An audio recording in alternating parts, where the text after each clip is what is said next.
নমস্কার। কবিগুরু রবীন্দ্রনাথ ঠাকুরের প্রশ্ন। ভগবান, তুমি যুগে যুগে দূত পাঠায়েছ বারে বারে দয়াহীন সংসারে। তারা বলে গেল ক্ষমা করো সবে, বলে গেল ভালোবাসো, অন্তর হতে বিদ্বেষ বিষ নাশো। বরণীয় তারা, স্মরণীয় তারা, তবুও বাহির দ্বারে আজি দুর্দিনে ফিরানু তাদের ব্যর্থ নমস্কারে। আমি যে দেখেছি গোপন হিংসা কপট রাত্রি ছায়ে হেনেছে নিঃসহায়ে।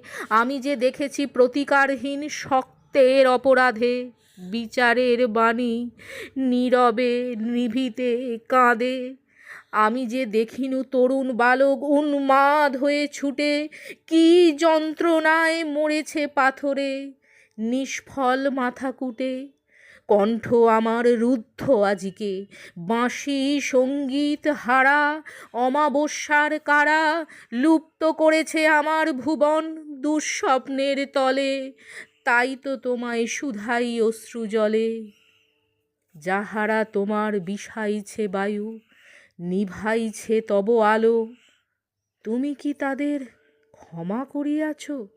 তুমি কি বেসেছ ভালো? নমস্কার।